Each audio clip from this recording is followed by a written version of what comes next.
Okay, so today what we're going to be doing is changing the oil in the rear end of a 1500-watt ATV. What you're going to need is just a number 6 Allen key. There's 2 spots that you're going to need to take the bolts out. This is the fill bolt, and underneath here is the drain bolt. I'll be getting to that. A lot of people wonder if they put it in here. That is not what this is for. This is just an out vent. And what that is in case you put too much gear oil in here, rather than cause a lot of pressure inside here and blow something, it'll vent out this little cap here. There's a vent underneath this with a little screen, and that'll vent out. So the first thing we're going to do though is we're going to drain the oil out of the bottom. So it's going to come down here with your number 6.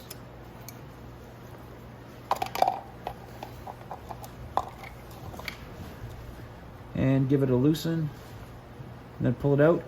Gear oil is super thick. It's just like molasses. So it's going to take a long time for it to drain out. It's not something that's going to drain immediate. Even if you look now, it's literally draining out in gloops. It's not coming out just because gear oil is so thick. It's just like plastic. It's just, and it really stinks. But yeah, so you're going to want to leave this for probably an hour or so to drain out. So I'm going to come back through the magic of internet here with time, and I'll come back and show you when it's empty. All right, so through the magic of time lapse, we've let this drain right out. It's completely empty. If you look now inside here, this is the rear end oil. Like I was saying, it's very thick. If you notice, it's just like honey, especially if it's a little bit cold outside. It doesn't take much. But you also notice in the bottom of this container, it shows you how much is in there. There's literally only a few ounces in there, maybe 3 ounces tops, and that's it. Now, if you put too much in, like say you take and pour this whole bottle in there, what's going to happen is it's going to vent out the top of here. It'll get rid of its excess. It'll just blow right out this vent right here. So what we're going to do is we're going to go ahead and we're going to put the bottom plug back in, and then we're going to give it back that 2-3 ounces of oil, and we'll have it all buttoned up and finished. So we'll put the bottom plug in first.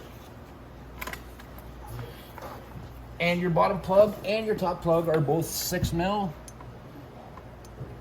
for your Allen key. So let's just get this started back in there.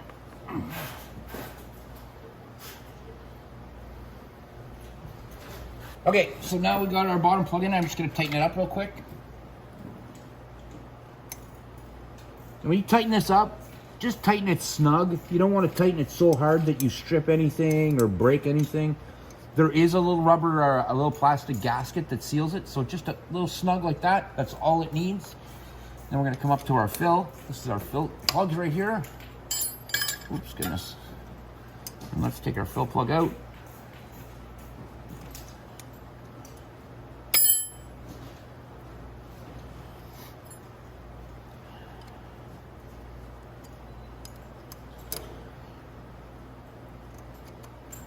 Okay. Now, when you get gear oil, just like this, you'll notice the way the spout is, but you'll notice on the side it also has ounces. So as I'm putting the oil in, I'm going to count how many ounces go in. Like I said, it's only like 2 ounces in there, so I don't want to put too much. So I might go about 2 to 2.5 ounces, and that'll be lots. So we'll take our bottle, put it in the hole. I'm up here, right here. I'm going to watch as I put 2 ounces in. And you're going to have to push on the bottle and squeeze on it, because like I said, this stuff is so thick.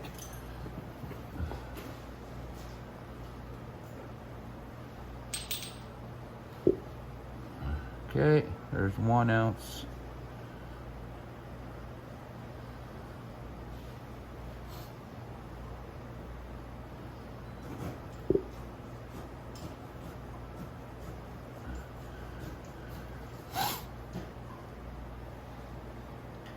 Okay.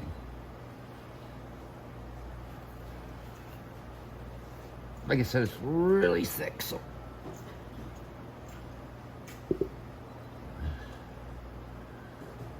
Okay, so now if you look on my line, I've come from the top here, I've come down 1, 2 ounces, and that's it. So now I'm gonna give it a little squeeze more.